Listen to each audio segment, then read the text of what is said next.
Hey, I'm Stephen Glosser. And I'm Megan Pikert. Welcome to the Going Somewhere podcast, a podcast for anyone who finds themselves in the ambiguous adventure of young adulthood. A season that's marked by uncertainty, change, love, heartbreak, and a whole lot of big decisions. Join us for some real conversations as we dig into what it looks like to be a follower of Jesus in this beautiful yet complicated season of life. We're so glad you're here, and we'd love to have you join our little Going Somewhere podcast community. Follow us on Instagram at goingsomewhere.podcast and join the conversation. We're all going somewhere. We might as well go there together. Thanks for listening. Let's jump into today's episode.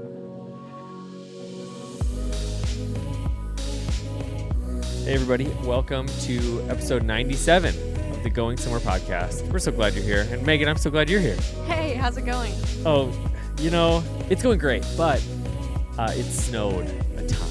It snowed, it's icy. What are your opinions?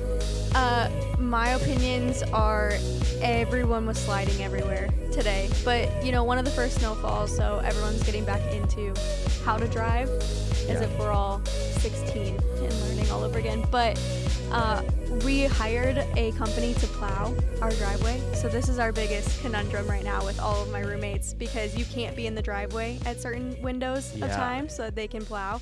But there's 5 of us, so where do we park and how do we do that? And so, people were like parking at their parents' and then getting dropped off last night so that we don't have cars in the driveway. And, it's just... Oh, yeah, that's like a part of that I wouldn't have thought of. Yeah. Like, it makes sense.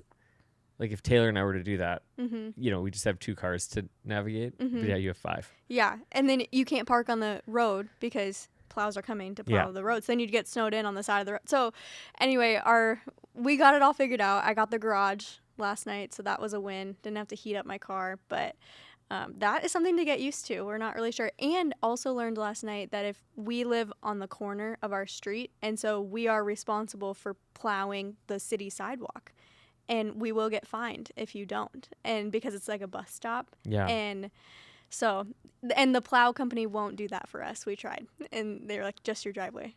Like, bummer. Crazy. Wow. Yeah. Mm-hmm. What about you guys? How's the snow over in Moorhead? Well, I don't love it. It always kind of. So this year we had a great fall though. We had a really fun, like, nice weather fall, and so a lot of outside time. But it kind of came on us fast. Mm-hmm. Like it really came this time around. Mm-hmm. And so I feel like it was just like that. I had to snowplow on the first snow, or like snow blow on the first one, and yeah. But Kinsley and Rowan went outside and played after school. It was like borderline.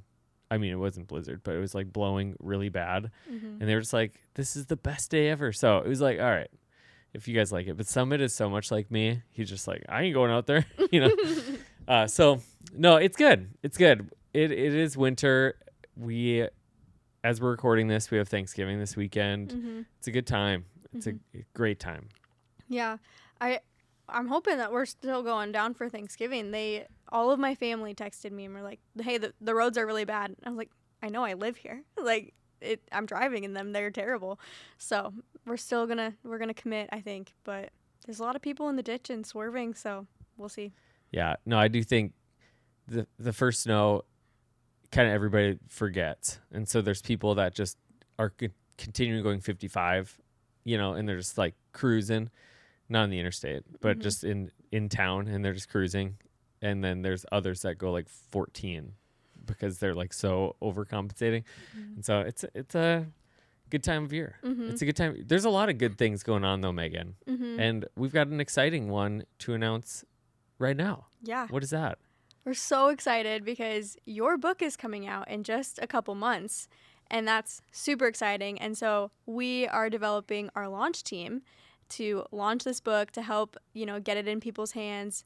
And that opens today as of this episode. So if you're listening, if our words are hitting your ears and your brain, that means you can be on my launch team for Everyday Adventure, which is pretty exciting. And so the whole goal of the launch team is to get the book into as many hands and in front of eyes, or whatever the way to say that would be. There's probably a better way to say it, but it's to really help launch this thing into the world. And so, really, I've always kind of said if just my mom and grandma read this book, I'll be happy because I know I did what I'm supposed to do. My grandma did pass away, so now I'm down to my mom. She will read it for sure. But I also know that as this day's gotten closer, as we've gotten closer and closer to releasing the book, I've just really felt like God's in it, and he has bigger plans than I maybe could have had on my own. And so I'm just excited just to see what comes of it. I'm very open-handed with it, but just excited for people to jump into it. And I just really think that it can impact a lot of people. Mm-hmm.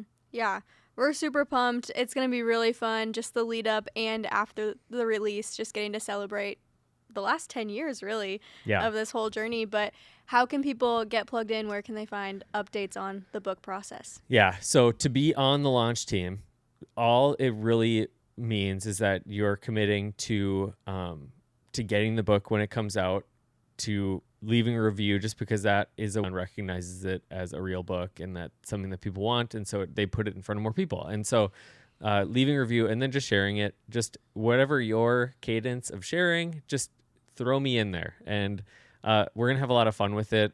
Last night I literally I've been doing a lot of just like late work, and so I had to have a brain break last night, and I just literally scrolled and saved different fun like social media ideas and stuff. So I'm pretty pumped about all that part. So you can join the launch team by going to our website, stevenglosser.com/book.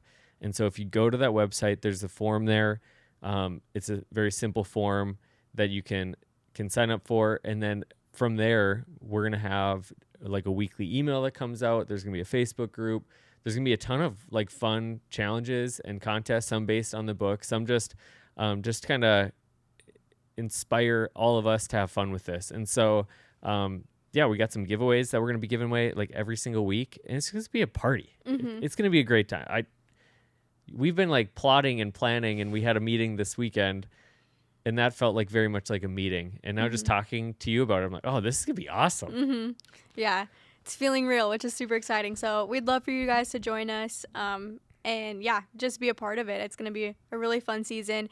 And, you know, as we look to right now, currently, it's the end of the year. And so we have talked a lot about being intentional, rhythms of reflection, and just the importance of looking back on everything that God's done and looking forward for what's to come. And I feel like, you know, that the book season that you're in is really a huge part of that. But right now, we're going to talk about just reflecting and a year-end reflection and what that looks like to kind of encompass the last 12 months of the year and what that looks like, and resources that we have that go along with it.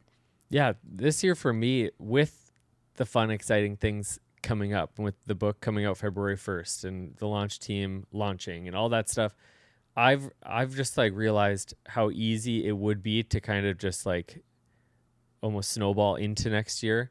And I'm actually really realizing how important it is for me to pause. And I think that's part of the deep level of gratitude I have going into this, and being able to just kind of hold this whole thing loosely.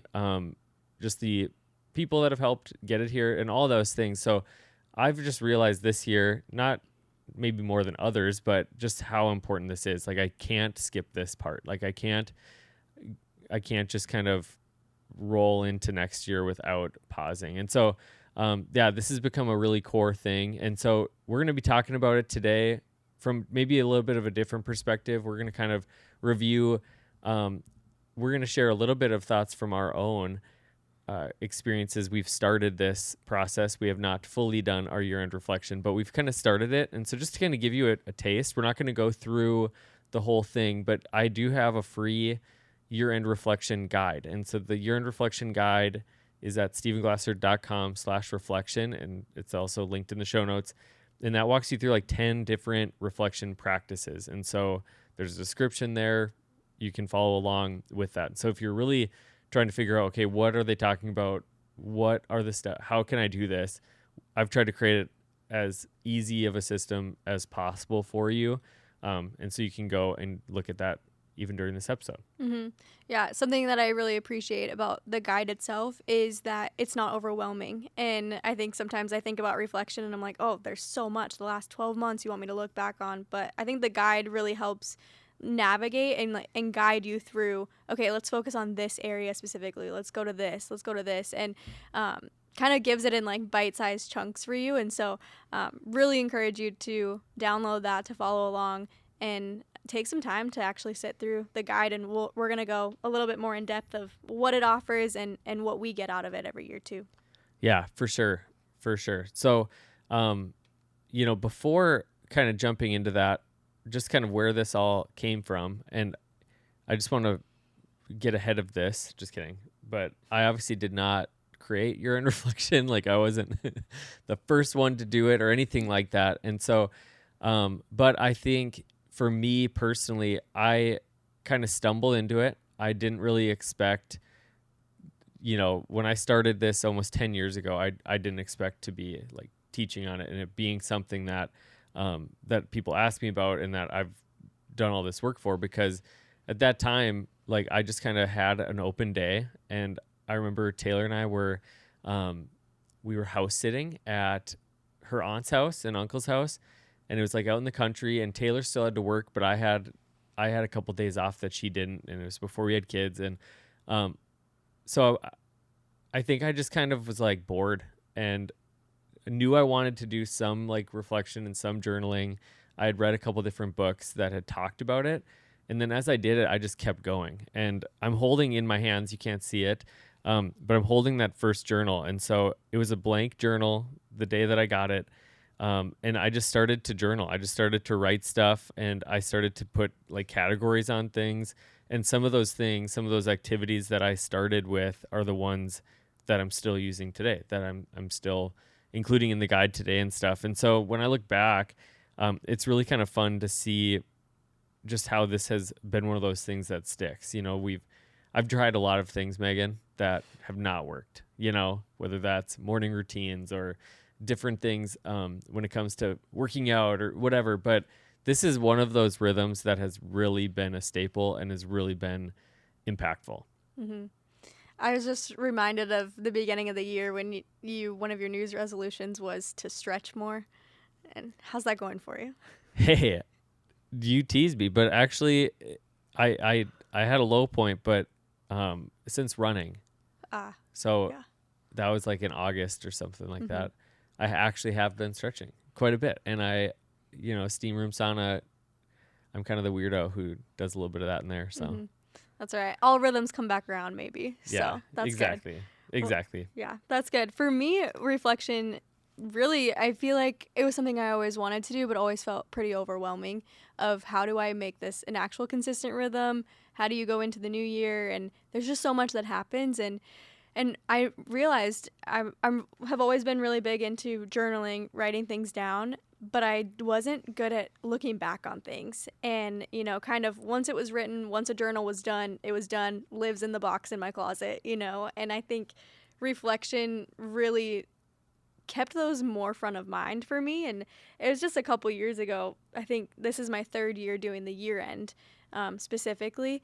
And that first year, I remember I downloaded the guide and I went to a coffee shop and I was like, I'll just take an hour. Like, I'll just do this as my quiet time today. It'll be easy. I'll write it down. And I remember sitting there for like 4 hours. And this might not happen for everyone, but it was the first time that things started coming up that I didn't even realize had been important that year. And it was just kind of giving myself the freedom to remember and be like, oh yeah, this person was significant, or that lesson really was more formative than I thought. I had all my journals of the year out and I was just reading through, and I was joking with you earlier today. I was prepping for this podcast and I was reading my journals, and there was several entries I was reading and I was like, man, this was such a big deal. In the moment I'm reading this, I'm like, you're so upset about this. That doesn't matter, that conversation or how that was handled or whatever. I was like, I don't even think about that today. And it gave me such perspective of, in the moment, things feel so big and they feel like the end of the world, or they feel like monumental decisions to be made. And then somehow through the Lord, everything does align and works out. And you look back and like hindsight, is so good. Like, I'm glad that that didn't happen, or I'm glad that Yeah. I chose that decision. And it just made me so appreciative for reflecting, because I think it made me realize the impact of a year, and all those different decisions that even in the moment feel small, like, led you somewhere that you could have never imagined, but you didn't realize that that decision or that conversation was going to be so pivotal in the moment. For sure. No, I think that is one of like the hidden gems of all of this, is that it gives you perspective, and when you fail to do that, like, you just kind of forget about those things. And so, like, that thing that you thought was a big deal in the moment, um, you would have just moved on, and that's okay. But by reflecting, you actually got to take a moment to recognize God's provision and God's leadership and God's, way of moving through that situation. And so it's like a whole aspect of gratitude towards God and his character that you would have missed on. And I think, to me, that's been one of the things that this has done. It's not just like this practical thing. It's not just to help start a new year better, but it really actually grows my relationship with God, because it grows my awareness of God. I think awareness is probably one of the biggest keys to this whole thing, is that because of our lack of awareness, just because of how life moves, how fast it goes, how quickly we move from one thing to another, I think we're actually able to stop in this and look at it and actually recognize either gaps and places that we still need healing and need, restoration in a relationship, or it allows us to see that that's happened and we get to thank God for it because we weren't proactive in it. It wasn't like we made the conscious decision to move on from it. It just happened. And so I think that's kind of a big thing that I want to get across to people. And something too that you mentioned is like how it was, you planned for an hour and you went for 4. One of the things that, as I was kind of preparing for this year, and I always make some tweaks to it, I kind of go back in my own and I'm like, okay, what were these helpful for me? And this year, the biggest thing, I changed the order, because I was getting ready to teach it and I was like, man, like, this doesn't make sense to do it in that order. But the thing that I leaned into was, in the past, I think I tried to, like, hey, just take an hour and do it. I really think that this is a 4-hour thing. And that's not to intimidate somebody. It's to actually inspire somebody to recognize that this could be the 4 most important hours of your year. Like, I genuinely believe that, because of how impactful it's been for me. And I know for you as well, but to take that time, and it could be over a day, it could be kind of creating a retreat day, like a moment where hey, I'm going to take this Saturday, I'm just going to really lean into this, or I'm going to take this Sunday afternoon and really lean into this. Or I know I've had people that have taken a day off from work and they've just made it like, this is a day that it's like a bonus day and I'm going to really lean into this. I've encouraged people have like just gone to their favorite coffee shop. I did this at a hotel one year. Like, Taylor and I got a hotel room and we switched off over like a one night stay or whatever, just so we had time where the kids weren't in the mix. And so I've just done this in a variety of different ways, but when I've given it that time, it's been the best. And then the other thing is, you could even just say, like, over the next week, I'm going to take these activities. I'm going to do one at a time for 30 minutes. And that's totally okay too. I just think giving yourself the time and the space is a big part of this. Mm-hmm. Yeah, for sure. I think, since you have your 2016 journal there, I feel like let's go back in time to who was Steven in 2016. Wow. What were you journaling about? What was in your year-end reflection the first time you did it? Any key takeaways or anything?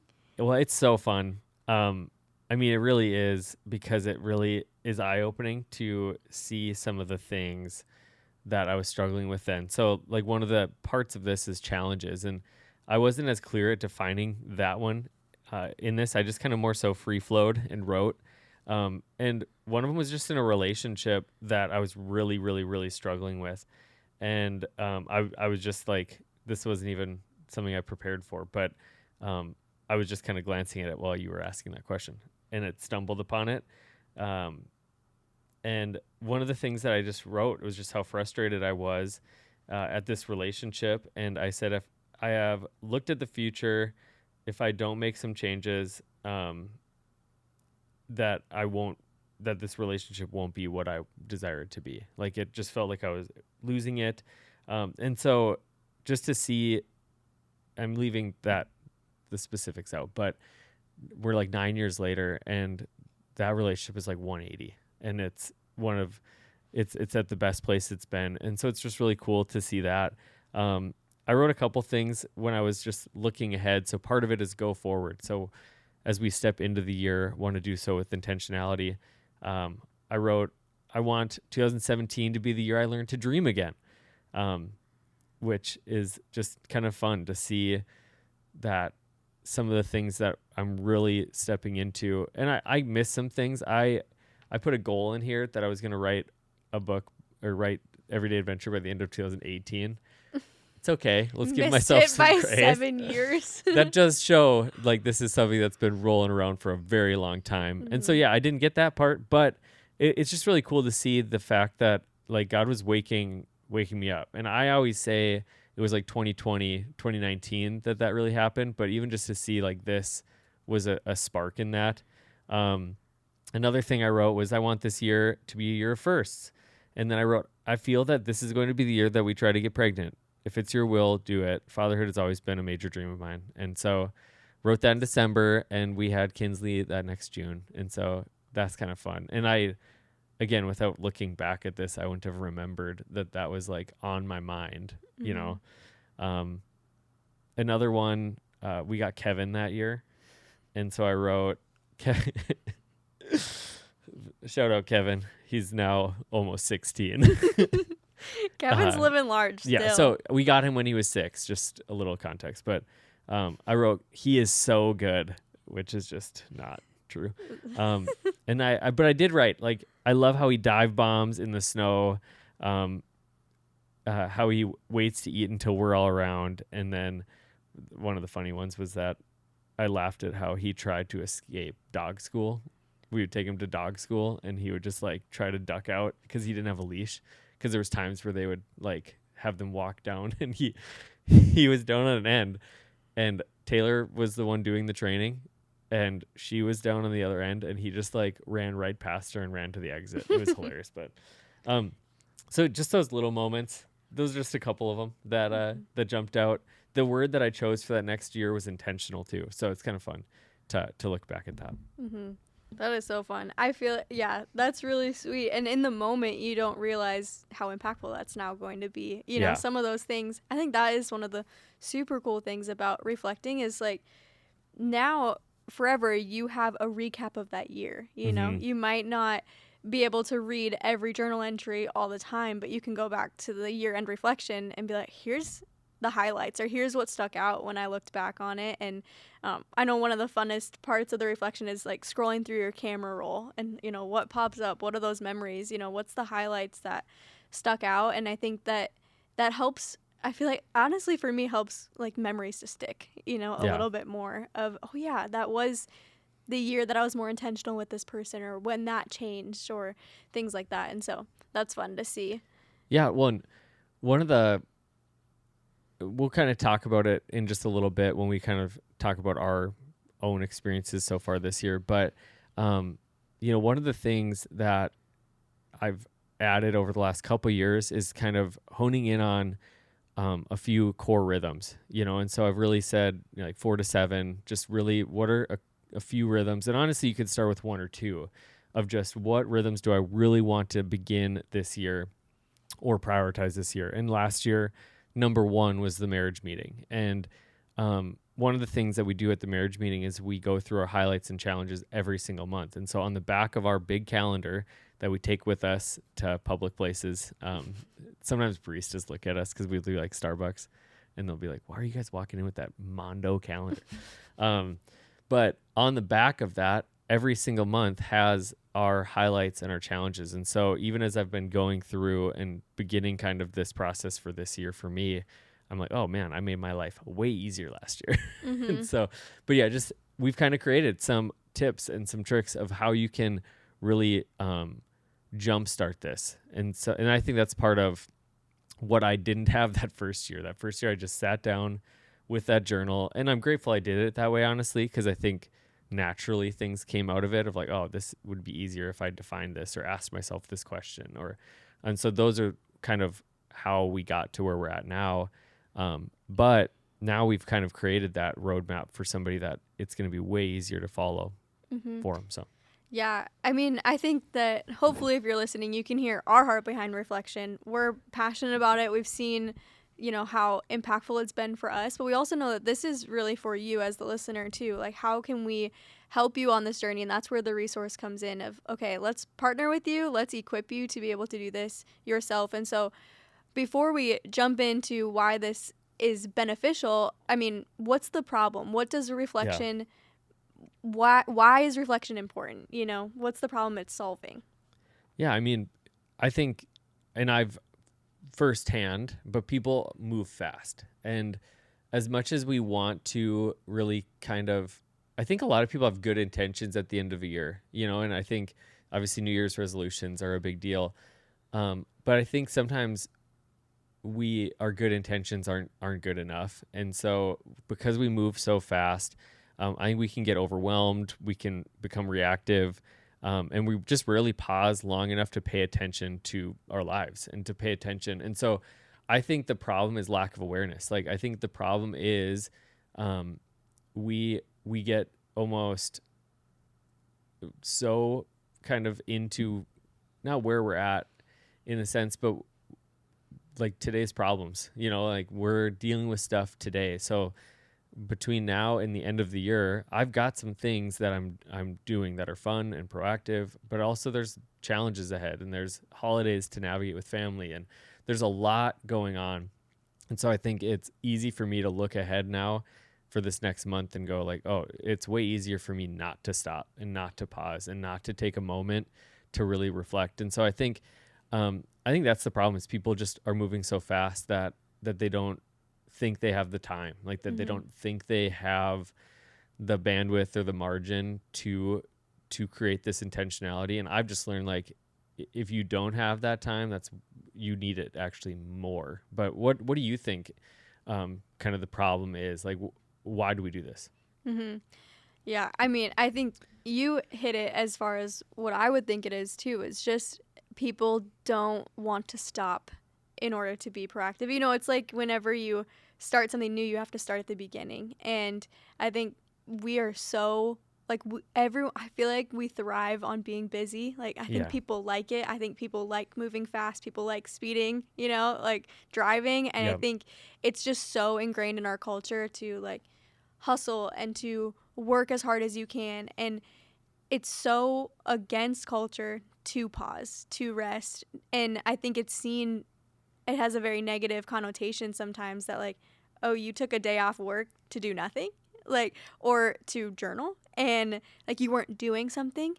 And I mean, I just think that is like the main question you get asked every day is like, what did you do this weekend? Or what are you going to do? And I think that we struggle so much to understand the power that comes with pausing and giving margin and resting in a rhythm and in a routine.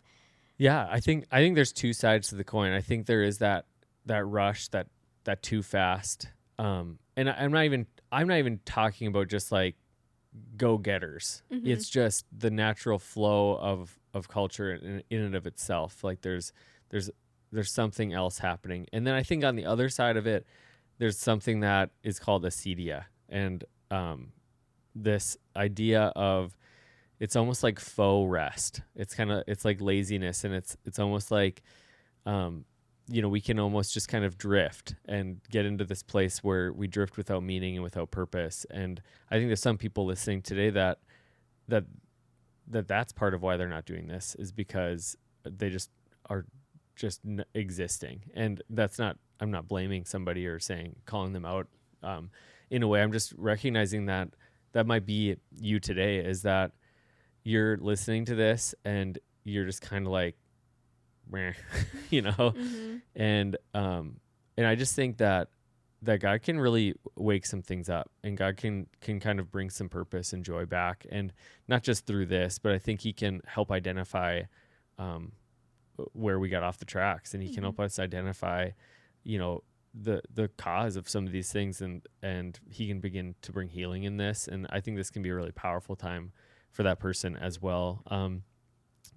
And I think there's some hazards to not doing it.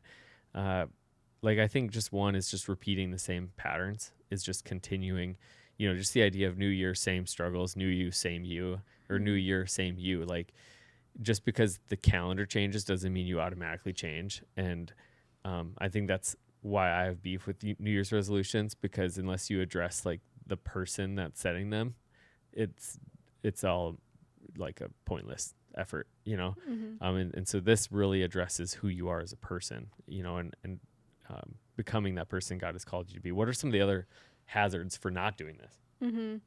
Yeah, one that I feel like I really resonate with is living on autopilot. So you start living the same day, and you just keep living without engaging in life. Yeah. And I think you kind of spoke to that a little bit, but I think that is huge, that when we don't take time to pause, we can just keep, you know, resorting to the same habits. You have the same routines, you do the same thing over and over again, you have the same conversations, you don't address healing that needs to take place, or things like that. Another one that I think really resonates is missing God's fingerprint in your life. And so I know you mentioned that earlier too, but if we don't take time to pause, we don't realize maybe all that God is constructing around us, that, you know, the ways that he's come through, or the ways that he's moving, or ways that he's guiding. We can just kind of get tunnel vision to, okay, I got to get through today, and not see that we are a part of a much bigger picture in our life.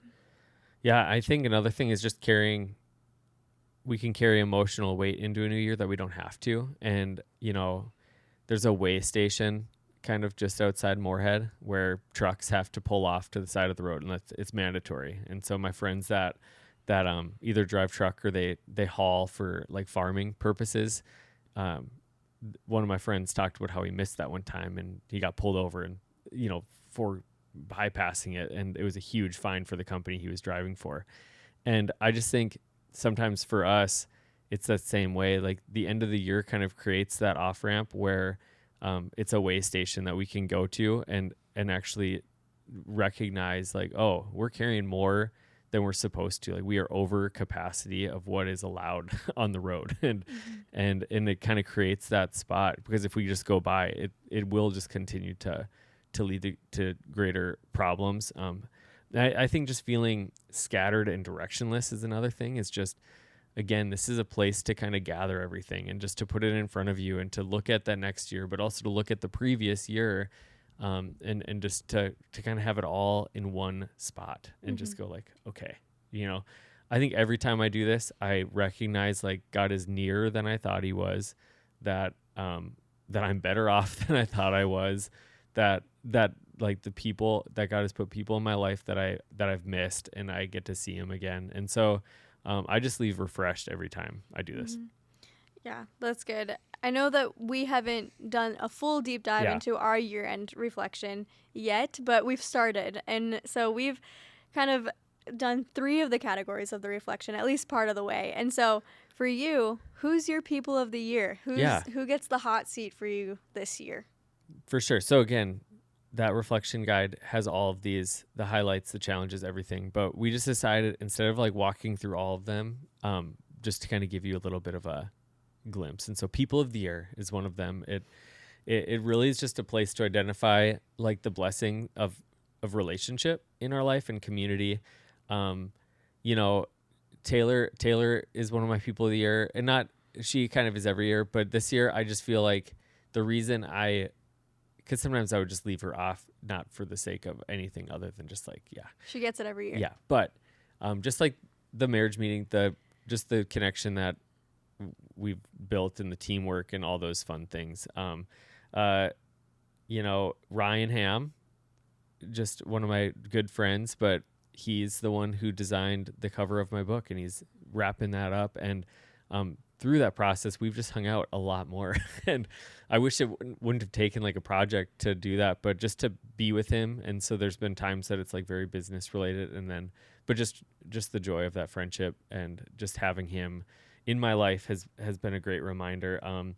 Just a little fun one. My niece Charlotte, I was like literally thinking about this. I'm like, I have enjoyed the baby snugs again so much, and we aren't having any more kids, and so there's been times where Charlotte's over at her house and I will just take her and take a nap with her, like on my chair in my office when it's her nap time. I'm not just like You must sleep. haha. But no, like we just did that like 2 weekends ago, and it was just the best Sunday afternoon ever. I've got a couple others as well. My friend Lucas, have to do a shout out because he's really he and I met randomly, and we got coffee, and he asked me like if you could do anything, and money was an issue, and he just kind of like, tell me your God dreams. And I just kind of told him, and he was pretty much a stranger at the time, and then he just like spoke life into him over and over again, and kind of helped me believe that it was all possible, and helped me believe that I could step into what I felt God calling me to. And he's a huge part of why I'm where I'm at right now. And then I do have to give a shout out to you, Megan, because Let's go. Yeah, you are person of the year, because you just pull out the best in me. You compliment my strengths. You keep me organized, and you're just a very faithful friend. And you're really part of the family and our go-to sitter and everything else. So, person of the year. Thanks. Yeah. That feels big. Who are your people of the year? My people of the year, one, I became really good friends with Whitney, and Whitney. Shout out Whit. Shout out Whitney. She's been on the podcast. Probably should go listen to it. But really she's just become a mentor in my life. She's not in my circle at all. And so it's been just a joy to get coffee with her and just kind of, here's the yuck in my life, and please speak life over it. Yeah. And that's just I've been really grateful to have someone that's above me in ministry, in life. She's a mom, just different season of life but she's so willing. And it's something that I've learned in how to disciple someone is how she treats me. And one thing, it used to throw me when we first would get coffee and I'd sit across from her and we'd hit like an awkward silence, and then she would just look at me and she'd go, "What else?" And at first I was like, I always felt so like I needed to provide all this stuff, or I needed to come all prepared.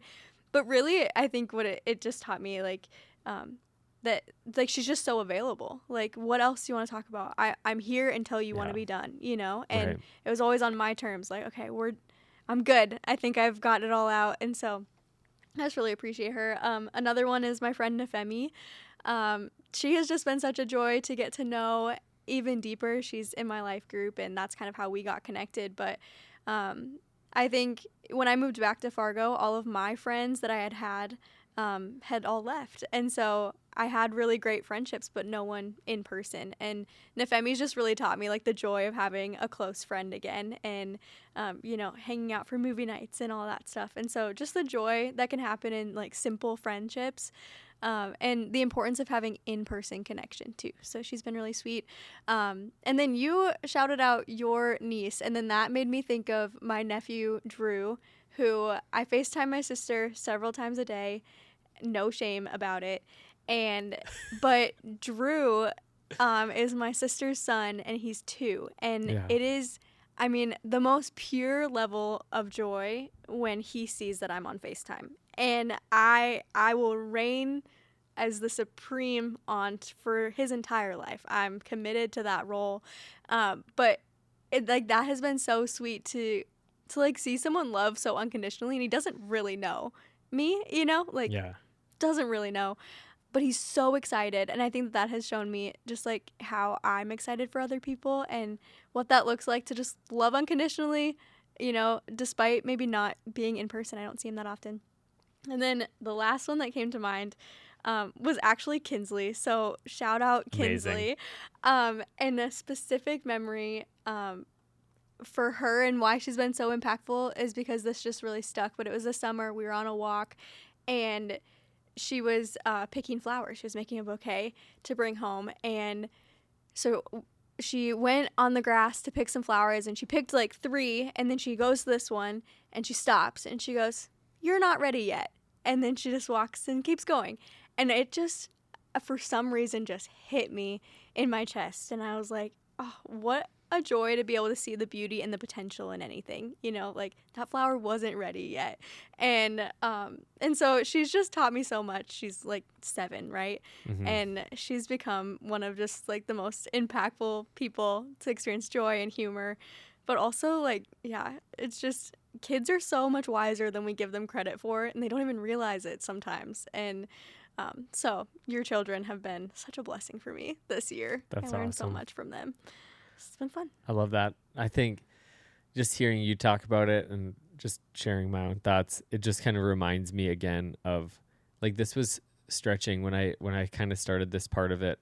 It was stretching because it's like, oh, there's so many great people in my life, you know, or but like the one with Ryan kind of, and for you maybe Drew or Kinsley, like they're just kind of unexpected maybe sources, or Charlotte for me. But like Ryan was just like, he's been such a good friend in my life, and we are both dads, and like there's a lot going on in both of our lives.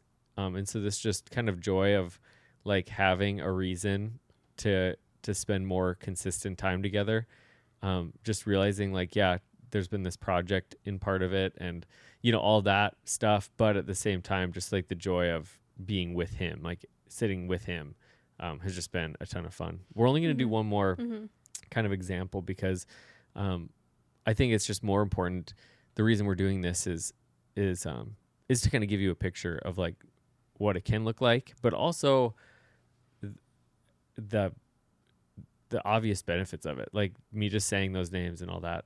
So this one is life lessons. And so this is one that really, after I did highlights and challenges and then I added people, I was recognizing the things that I was learning. And you just said it about Kinsey. You said it about Drew. Like, you're learning things from people. We learn things from challenges. So that challenge that was really hard early in the year that you realize like, oh man, I'm not even really thinking about that anymore. What can you learn from that? Like, you can learn that God's going to take care of you, that God's going to bring you through hard things or whatever.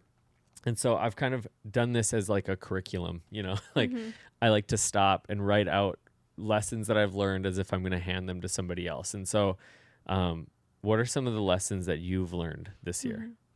Yeah, I mean, the biggest one, this is what I thought it would be, and then even looking back in my journals, but I've just been learning so much about what it looks like to be submitted.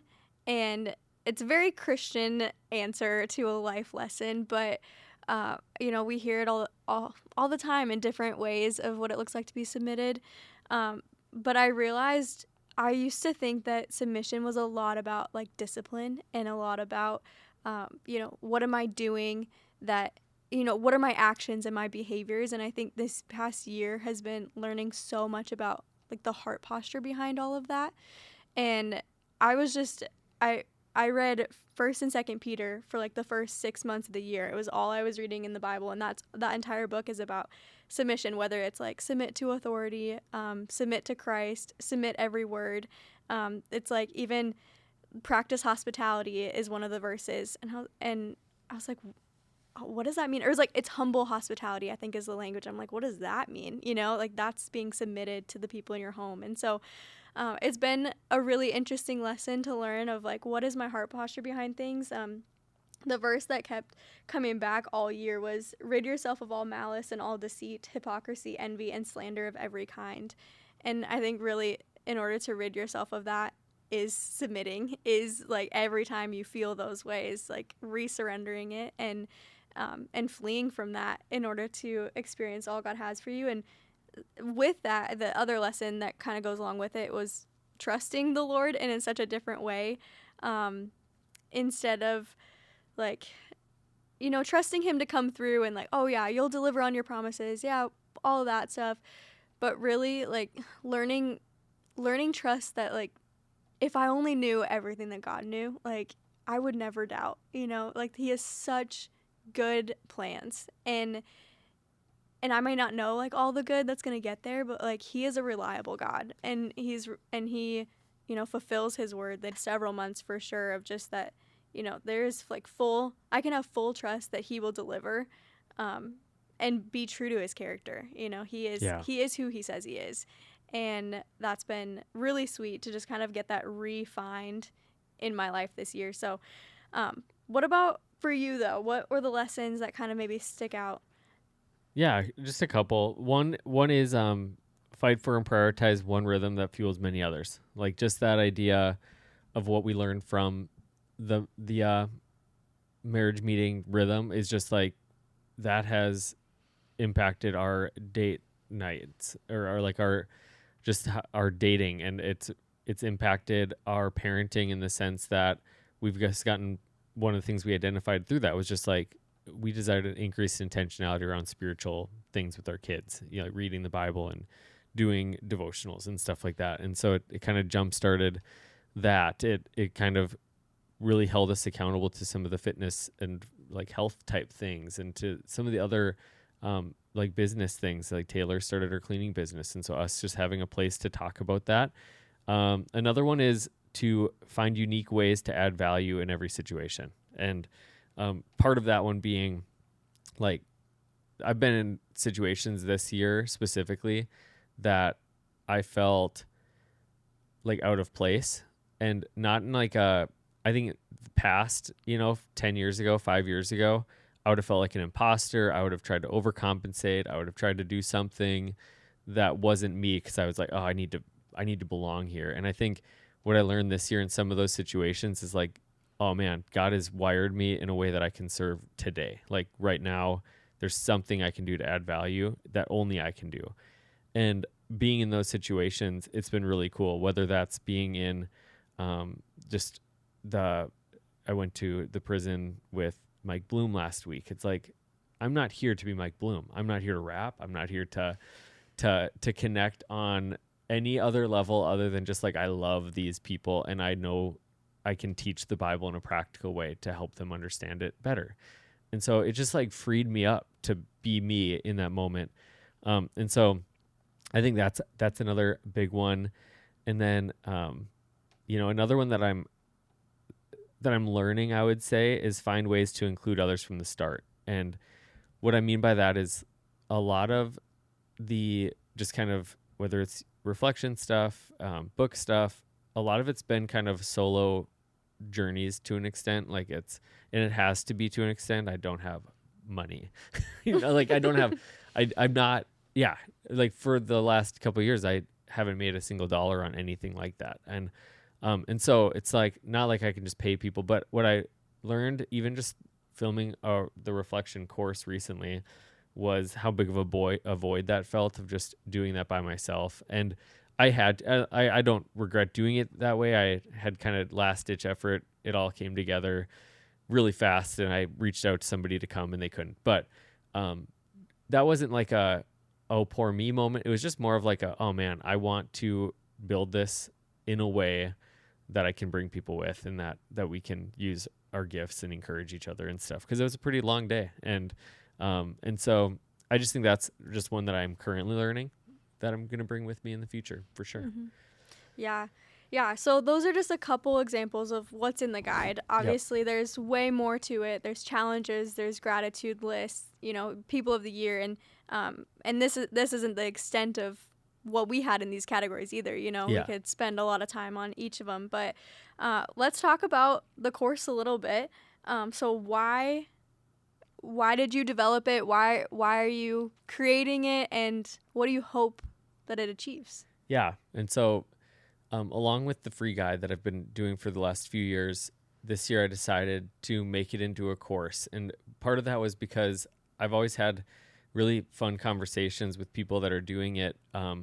But one of the things that has been communicated is just sometimes it's easy to get lost too. Not just because it's like I'm alone with my thoughts. And so I created videos to go along with all of the practices that just essentially me sharing the heart behind it, adding some more questions that you can ask yourself just to jumpstart it. So it was really just a way to increase, the opportunity for somebody to really have a beneficial and effective time to do it. So the course is actually open and available today. And so you can get that at stevenglosser.com/reflection too. So if you want to do the free guide, awesome, but if you just want a little extra guidance, if you want me to just kind of coach you through each of the practices, it's designed as video sessions. So you'd watch the video, you'd do the practice, you'd watch the next video, you'd do the practice. So it's very simple to kind of navigate that way. It comes with a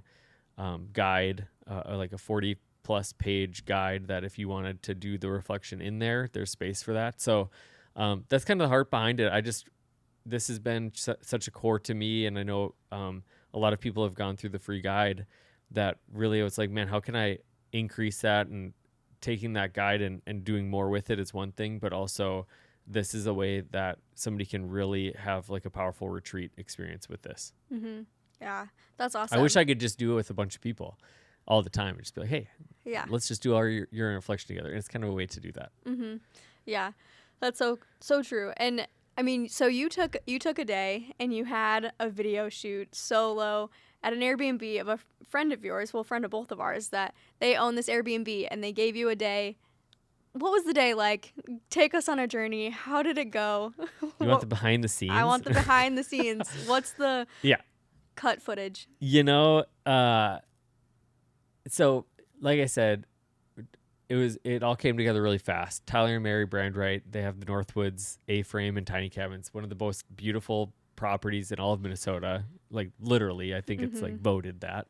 And I just kind of had like a wild hair of like, oh man, it'd be fun to do it there. And so I just texted them, and they had an opening and they made it happen. And but they're like, hey, the best time would be this Thursday, and it was a Tuesday. And so I was like, deal. And so I stayed up kind of writing out scripts and kind of figuring all that out the next 2 nights, and then got up at like 4:30, showered, got my coffee, drove because it's a couple hours away, and started setting up like cameras and stuff at like 7:30 in the morning, and I worked until 8:30 p.m.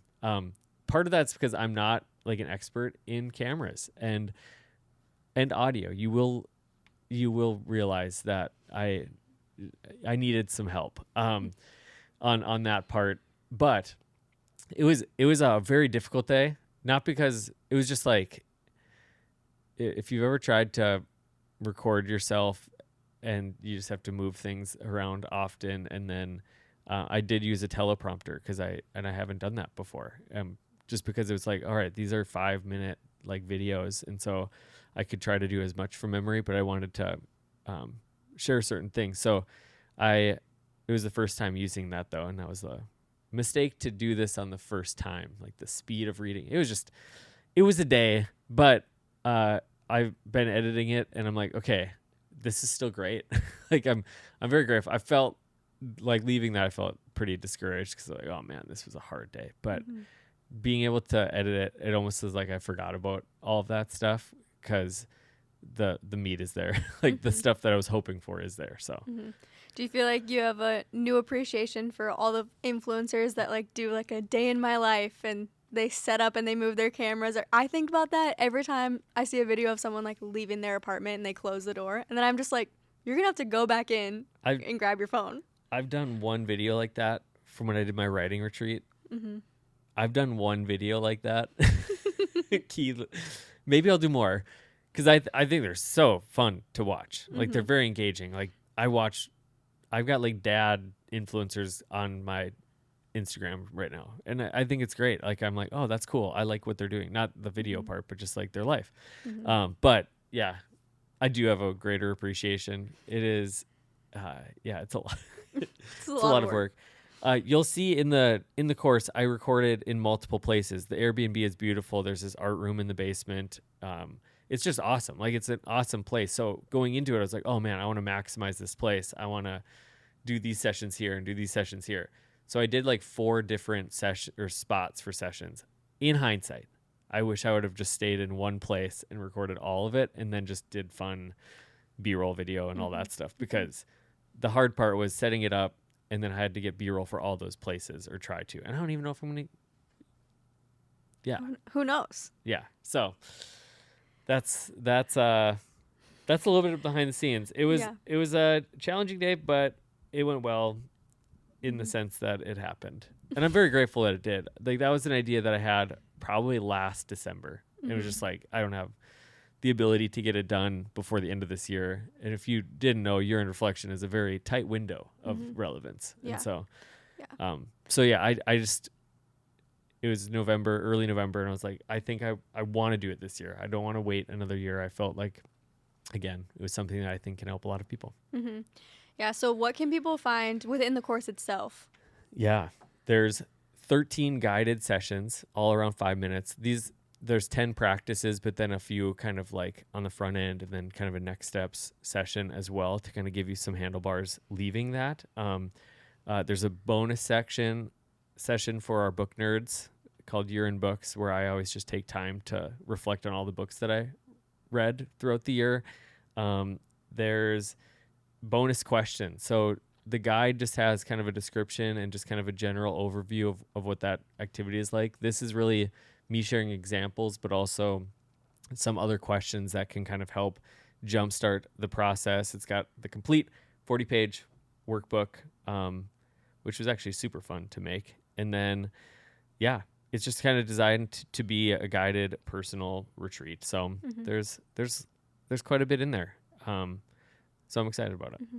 Yeah. Are there any tips or advice you would give to anyone that is starting the course or interested in it? Yeah.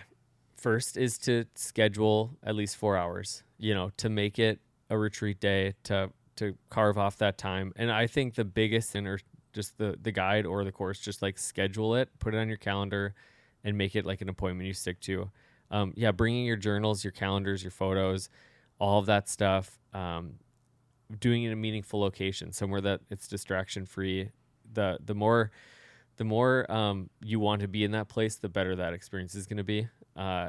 Turning off your cell phone outside of looking at pictures, but just kind of eliminating distractions, and then consider doing it with somebody, a friend or a spouse. I think that's a big deal, because when you can bring somebody else into it, you guys can hold each other accountable. You can walk through. It's like a shared experience that you can build off for the year. And then I do have kind of a video that's just before you begin. And so it's just kind of, I go over some of these things in that, of just like how to maximize this day, what to bring with you, so you don't get there and you turn on the first video and like, oh shoot, I should have had that. So there's like a before you begin video that you can watch as well. Sweet. Yeah. So what other details are there? How much does it cost? Where can we find it? Where can we go to access it or learn more? Yeah. This is the first course that I've done. And so I was just like looking around and figuring out, okay, how do I want to do this? And I just wanted to make it as accessible as possible. So it's just $29. And so that gets you the video, the workbook, all of that stuff, just to help kind of come alongside. And then with starting the coaching business, what I kind of decided to do is, if somebody were to want to like talk through it, whether it's beforehand or afterwards, of just kind of their reflections. And I wanted to give like a pretty big discount for just a one-on-one coaching session. So that would be $79. So those are kind of the options for it. You can get it all, stevenglosser.com/reflection, making this the best experience ever, or the course to kind of come alongside you. I just hope that this is something you step into.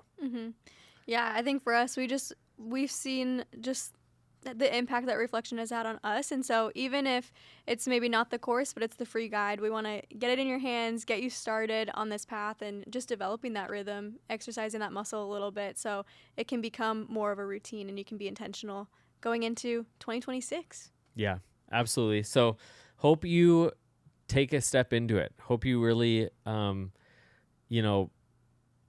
realize like how important this can be for you. And whether you do it this way and go through these practices and, or the course or the guide or whatever, or you just take some time to just stop and pause and just to journal, like just do that. Like, this isn't about this, what we've created, as much as it is just about what it's created for us, in the sense of how impactful it's been in my own journey, and I know in yours as well. So at the end of the day, just take the time to do this however you see fit. And if we can be a help, great. Otherwise, great. We just love you, and we're so grateful for you. We just believe that that this next year can be a really great one, but also this past one, you can see how great it was in a different way, and just how present God has been. And we hope that you, first and foremost, just become more aware of his goodness and more aware of like how he has moved in your life and how he has provided for you and how much he loves you. And if everybody walked away from this reflection experience the way I have, I think that would be the biggest desire, is just that somebody just sees God in a new way, in a clearer way, has more hope, and just recognizes that he's been closer than they think. Mm-hmm. Yeah. Well, we appreciate you guys. We'll catch you next time on the Going Somewhere podcast. We're all going somewhere? Is that a question? No. Just kidding. We're all going somewhere. Might as well go there together. All right. See you guys later.